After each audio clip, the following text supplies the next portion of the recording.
One of the protesters' 5 demands is concerned with the constitutional development in Hong Kong. They have insisted that the territory's leaders should be chosen through universal suffrage. For example, the open letter to the US Secretary of State jointly penned by Demasisto, etc. has demanded that the concept of universal suffrage be brought up again in the official agenda of the Hong Kong government and that the autonomy of Hong Kong be assessed based on the progress of full democratization of its government and legislature according to international standards during the first annual certification as required by the Hong Kong Human Rights and Democracy Act in the United States. The words universal suffrage or full democratization denote a number of different political systems. Some of them are anything but democratic in any meaningful sense of the term. Furthermore, what do they mean by international standards? Do international standards really exist? The democracy elusive idea that the people are in control of their country's government and politics is always peddled by some self-proclaimed Democrats who at the same time trample on the rule of law.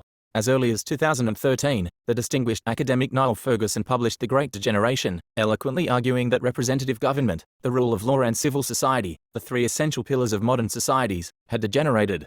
Contemporary democracies had broken the contract between the generations by allowing the current generation of voters to live at the expense of those too young to vote or as unborn.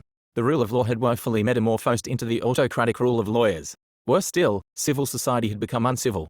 Like Ferguson, Harvard professors Stephen Levitsky and Daniel Ziblatt recently contended that liberal democracies are dying around the world.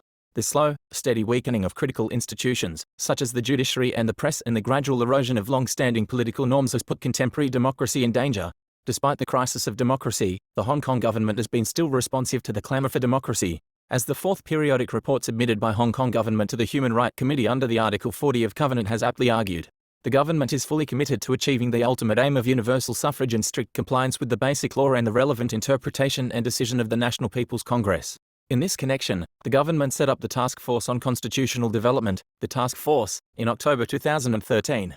As early as in 2014, a new system to elect the chief executive of Hong Kong through universal suffrage which fitted Hong Kong political landscape was proposed by the National People's Congress. Sadly, it was the pan-democratic lawmakers who rejected the electoral reform proposal. Due to the rejection of the reform, the Hong Kong SAR government has put livelihood before democracy. In 2020, it is sensible to suggest that, at the moment, political development in Hong Kong is probably no longer a top priority. The Carrie Lam administration should instead focus their efforts on battling the pandemic and dealing with the economic tsunami.